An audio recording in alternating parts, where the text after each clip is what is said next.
TNA has been trying to grow and get better. Do you remember, like, I think a couple episodes we were just kind of goofing around talking about TNA getting a better TV deal? Yes. Mm-hmm. Because all of a sudden I've noticed that the people are talking about TNA possibly looking to get a new TV deal. I mean, we talked about this, and yeah, there was a reason why I talked about it. I have a feeling, and I told you about it, the CW would be interested in TNA. 100%. For a multitude of reasons, if nothing else. I don't know anything about that. I'm just speculating on that. Yeah. Okay. No, we are not dirt sheets. We do not have any sources. If someone wants to reach out and DM, I'm happy to discuss things with folks. But as of now, we have no sources. But there's a couple reasons why I think that would be a good idea. I mean, from TNA or from the CW standpoint, they don't have that much original programming. I mean, they're a network, but it's not like they've got, it's not even like network TV is what it used to be, where they have tons and tons of shows, but they have been really investing in sports, whether that is the NASCAR racing or the college football that I've seen. But also, I feel like it would be a smart way for them to kind of hedge their bets, because there's no way they're going to be able to keep NXT at the same deal that it is now. Like, WWE knew what they were doing by giving the CW a sweetheart deal, because it wasn't about the money they were going to make from CW. It's nice, but it was more about getting those folks on network television and kind of having that whole spectrum where they've got, SmackDown on cable television, they've got Raw on streaming television, and they have NXT on broadcast television. So they're covering all their bases. But whether CW can afford to keep NXT is going to be, because I think it was a 3-year deal. So we'll see what happens at that point. And if they can't, at least if they had TNA as well, they could fall back on it. So what you're thinking is CW signs TNA to the Thursday night lineup, and they'll have NXT on their Tuesday night lineup. And then when the renewal comes, NXT is going to go over to Netflix. Probably. CW will still have TNA in their back pocket. Bingo! That is exactly what I was thinking. That seems, and then, or maybe they can keep NXT and then they have both for longer. Great, because they're doing well in the ratings or whatever. But it's a good plan for all involved. And I know whenever you bring up TNA to somebody that hasn't watched or isn't paying much attention, the first thing they say is, "Well, I can't watch it because, like, what channel is it on?" Like, unless you have, as far as I know, in the States, unless you have direct TV.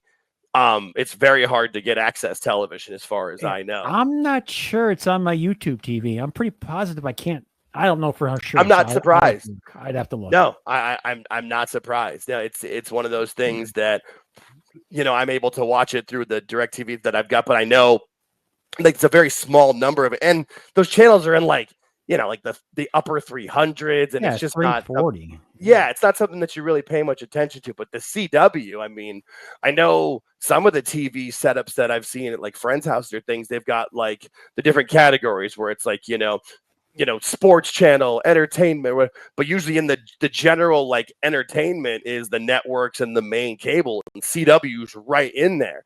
As we're right now, it's like, I don't even know where access would show up, like miscellaneous, like it's not. Yeah, there's not as much behind it. So I wouldn't be surprised at all. And that's why I think they've invested not only so much in what they're doing with their own talent, but letting the NXT folks come in and be a part of it. For the Trick, I'm still surprised that Trick Williams is the TNA champion, but I don't think it's exactly. It's not a burial of the company. It was more of a moment for the company and where they can use it. I watched TNA on Thursday, and they were kind of galvanizing behind it. Trick's a heel to them, at least to the announcers, where it's like he doesn't care about this company, only cares about himself. They're like trying to they're rallying around it, using it as a storyline. And the better that they do, especially every time I see their shows, it looks like a packed house. Looks like a fun house too. They're always chanting and they're loud and standing the whole time, as opposed to other shows where we see people walking out before the main event. Yeah, so I wouldn't be surprised. I caught a reaction like, well, WWE's coming in and now you have a WWE guy as a TNA champ. And people were kind of putting that down. But look who he's facing for the championship, Santana. You don't think that Santana is going to win that belt back? I do. I absolutely do, especially, and they were really behind. Like, I forget what is the announcer who used to be on WWE, and they went over there, like Todd Heffernan or Hennigan or whatever his name is, but he was like really selling home about how, or hitting home about how Trick doesn't care, but Mike Santana is TNA in his blood. You know, he's ready to back. And I mean, I was watching that and getting like fired up for it. Like, yeah. And how great was Santana in the promo on Battleground, and then in the match against Tavion Heights on Tuesday, he really put on a show. Like, that was, I'd be shocked if he didn't beat Trick, or if he doesn't, it'll be some kind of screwy finish so they can then. When's their show at the USB Arena? At the US? The one that's I don't know. Slammiversary. When's Slammiversary? Let me look that up. Because if they don't do it on this one, they'll do it there. Right. No, that's a good call. No, it is July 20th. I just thought of it. See, they can wait then. They can wait. Oh yeah, they can wait. So maybe I'll take back what I said then. Well, maybe this one Santana will lose in some kind of heelish fashion, and then they'll reschedule it for that date there, and then they'll have a packed house in New York where he's from. That might work. Yeah, I changed my mind completely. You just change the timing of it. Santana's gonna win just a little. And as I was, now I'm excited. Right? You got to be pumped about that. Like, that'll be fun. Shoot, I'll watch that pay-per-view. And with Trick Williams, everyone was kind of, people are saying that, you know, he's ready to come up. And what I was saying was, I feel like this is his last kind of hurrah in NXT before he's called up. You know, he's done the initial heel stuff as a lackey. He did the babyface stuff, and then back to more of heelish stuff in NXT. He was never going to be a full heel in NXT. I mean, he's just too charismatic, which I think is why they have him in TNA, so he can be a heel, get that experience. Because I would assume after he drops the title to Santana, he's on Raw or SmackDown moving forward from there. Like, that's how I was thinking that time frame. That's how I was thinking that time frame in my head. I'm like, so he's champ now. He'll beat Santana the first time. He'll lose to him in New York, and that's their Slammiversary in July.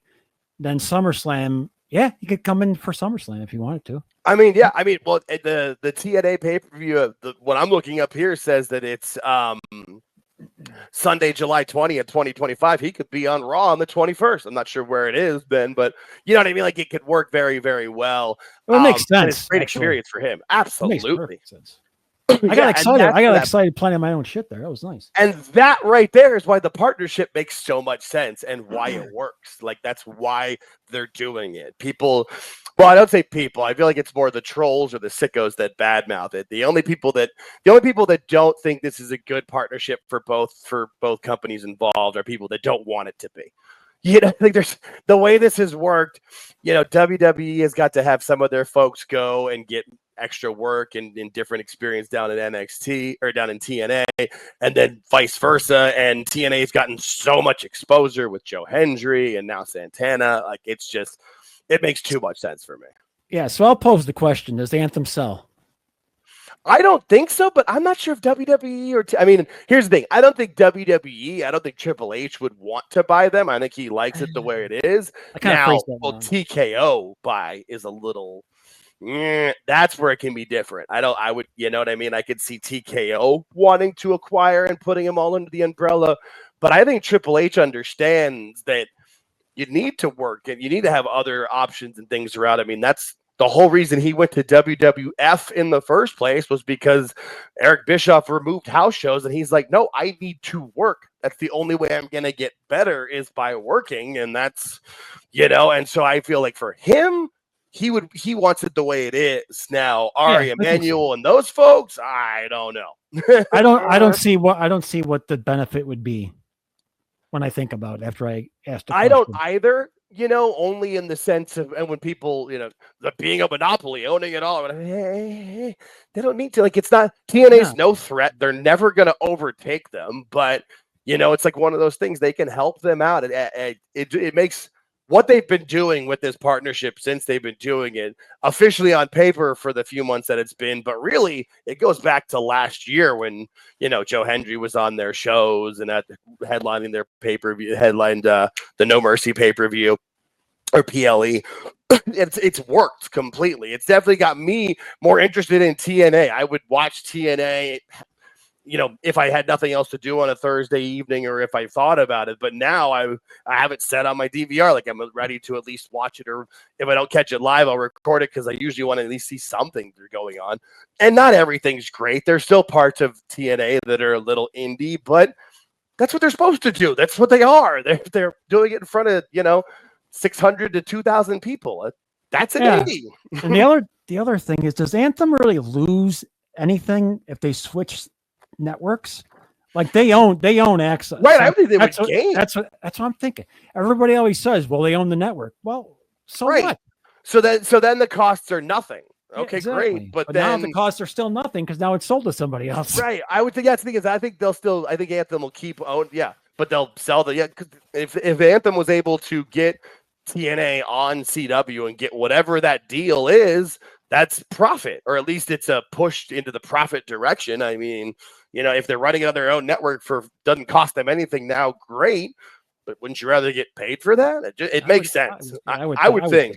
I would think so. Yeah, I'd be surprised. I mean, there's probably some other bidding in there, but I would be surprised if the CW doesn't make a concerted push for that because they don't think WWE would care. I think if they still had the partnership going, that'd be great. You can use Tuesday to promote Thursday and Thursday to promote Tuesday. Like, awesome.